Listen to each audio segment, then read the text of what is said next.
Populārākais zemju pieprasījums, kā parasti, ir tāds, ka klienti vēlās iegādāties apbūves zemi pie ūdeņiem, pie meža, kaut kur tā kā, lai būtu laukos, bet ar pilsētas, tā teikt, piesitienu. Pa šodienas tirgu es varētu teikt tā, ka tas piedāvājums un pieprasījums ir visai raibs. Grūti formulēt precīzi, kuri būtu tie īstie pircēji un kuras būtu tās vietas, ko viņi vēlas iegādāties. Tas varētu attiekties gan uz privātu apbūves zemēm, gan uz komerczemēm. Tirgū šobrīd cenas varētu nosaukt par stabilām, bez kādām prognozējamām, straujām svārstībām uz vienu vai uz otru pusi. Tāpat ir jāsaka, ka nākošā mājokļa būvniecība varētu tikt saistīta ar finansējumu no banku puses. Un šo jautājumu ļoti strikti izskata bankas, jo privātā būves zeme bez komunikācijām ir jautājums, ko bankas šodien neizskata. Klientiem izvēloties privātā būves zemi savam nākošajam mājoklim, ieteiktu pievērst uzmanību vairākiem jautājumiem, un kā sākumā tas būtu sekojošais. Ir svarīgi, lai nākošā mājokļa atrašanās vieta būtu netālu no pilsētas infrastruktūras, lai ceļā pavadītais laiks būtu ņemts ekonomisks.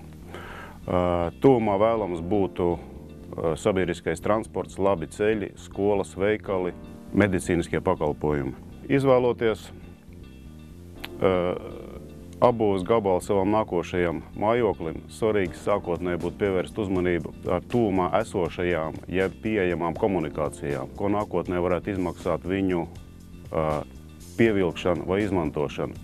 Tam būtu derīgi sākotnēji uzzināt, piemēram, pēc elektrības vai gāzes pievilkšanas izmaksu stāmi, jo tas visai būtiski var ietekmēt nākošā mājokļa būvniecību. Kad ir zemes gabals noskatīts, būtu vērtīgi vietējā pašvaldībā saprast jautājums, kas ir saistīti ar teritorijas detālu plānojumu.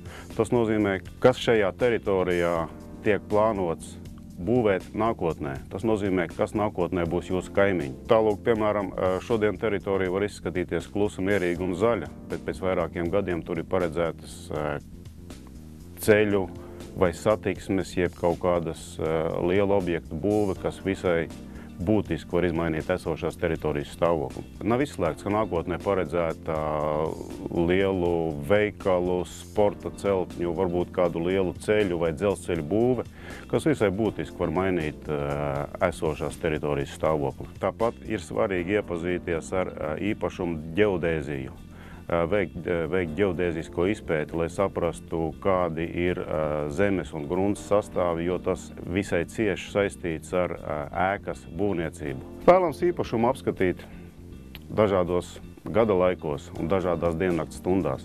Kā piemēram, vasarā apskatot īpašumu, var rasties iespējas, ka viņš ir sauss, smuks, saulains, bet pavasaros un rudeņos var gadīties, ka viņš pārplūs ir ūdeņains. Kas notiek ar ceļu tīrīšanu, ar ceļu kopšanu ziemā, vasarā? Varbūt vasarā ceļi putekļaini, varbūt ziemā viņi netiek tīrīti. Varbūt vasarā tur ir pilns ar rodiem.